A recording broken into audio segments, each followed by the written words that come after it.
यते भगवान शिव के ऊपर एक लोटा आप जल चढ़ाते हैं, इससे घर के कलह दूर होते हैं, इससे घर के झगड़े दूर होते हैं। इसलिए ये जरूर कीजिए। धारा गंगा जल शैव भक्ति मुक्ति फल प्रदा।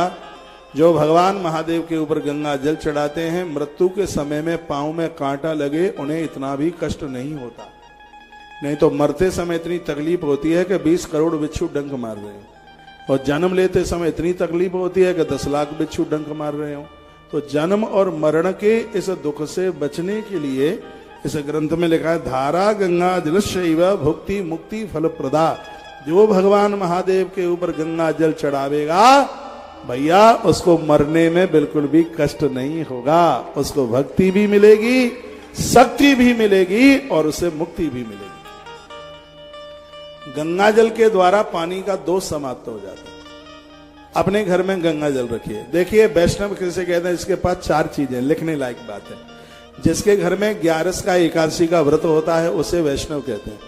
जिसके घर में तुलसी पूजी जाती है उसे वैष्णव कहते हैं। जिसके घर में गैया मैया को रोटी दी जाती है उसको वैष्णव कहते हैं। और जो लोग रोजाना गंगा का आचमन करते हैं उन्हें वैष्णव कहते हैं। तो 4 काम तो रोज होने चाहिए।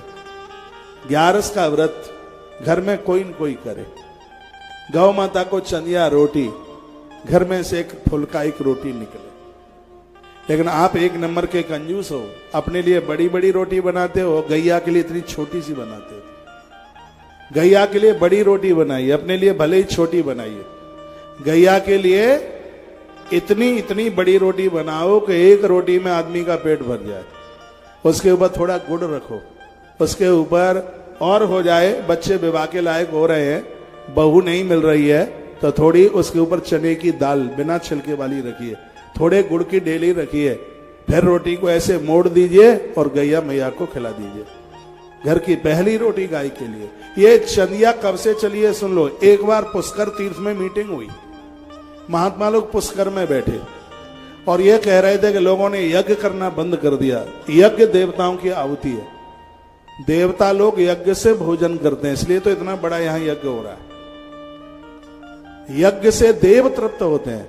तो महात्माओं ने आपस में मंत्रणा की कि गृहस्थी लोगों ने यज्ञ बंद कर दिया। आपको ध्यान होगा जो ग्रामीण इलाके से बैठे हुए हैं कि पहले अंगारा जला करके उसके ऊपर आहुति डाली जाती थी, उसको अग्यारी कहते थे। 30 वर्ष पहले ऐसा ही होता था। लेकिन अब तो आलसियों का बाजार लगा हुआ है। ये थाली सामने रख देना ये 30 साल से आया है। 30 साल पहले अंगारा जलाकर उसके ऊपर घी डाल करके फिर उसके ऊपर 5 खूंट डाले जाते थे और जोत ऐसे निकलती थी, कहा जाता था कि भगवान ने कितनी जोर से स्वीकार किया। उसको अग्यारी कहते थे। पहले यही होता था। लेकिन 30 साल में ये सनातनियों में आलसियों की सरकार बढ़ी। बस थाली दिखा दी सामने कि तू खा ले। हाँ, उसमें तो 5 खूंट कम होते थे, इसमें तो कम ही नहीं होता, थाल पूरा का पूरा रहता है। वैसे सही में भगवान के भोग लगाने का तरीका वही है, जिसमें अग्यारी में कौर तोड़ करके उसमें डाला जाता, यही होता था। तो महात्मा आपस में चर्चा कर रहे थे कि इन गृहस्थियों ने यज्ञ करना बंद कर दिया। पहले बहू आती थी तो घर में यज्ञ होता था। आप कहते हैं घर में बहू लड़ती है, मेरी बात मान लीजिए, वो तो घुटने तक तुम्हारे पांव दबावेगी। बहू जैसी आवे पियर से बेटा और बहू को हवन में बिठा दो तो ऐसी गंध नाक में पहुंचेगी कि विचार ही बदल जाएंगे। बहू आवे घर में, सत्यनारायण भगवान की कथा कराओ। पहले दसई चलती थी, सत्यनारायण भगवान की कथा होती थी। आज तो बच्चे सीधे मनाली जाते हैं, कब कथा होवे कब क्या होवे पता ही नहीं लगता। 7 भामर पड़ी हैं तुम्हारी, 7 जन्मों तक तुम्हारे रिश्ते कमजोर ना हो। 7 कोस की परिक्रमा वाला जो गिरिराज बैठा है, पति पत्नी उसकी परिक्रमा लगाएं, जिसकी कृपा से कभी वंश निर्वंश नहीं होता। ऐसा ब्रह्म वैवर्त पुराण में लिखा है। लेकिन तुम मानोगे थोड़े, तुम तो कुल्लू मनाली जाओगे।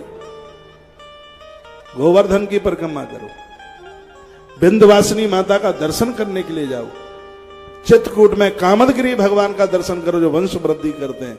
ये काम कीजिए, देखो कितना आनंद होता है। 7 कोस की परिक्रमा 7 जन्मों तक तुम्हें झगड़ा नहीं होने देगा। लेकिन मुझे पता है मेरा काम है चिल्लाना, चिल्ला रहा हूं, आप मानोगे थोड़े ही। आपके बच्चे कुल्लू ही जाएंगे, नहीं मानेंगे। इनको बदल दो, इनका परिवर्तन कर दो, जरूरी है।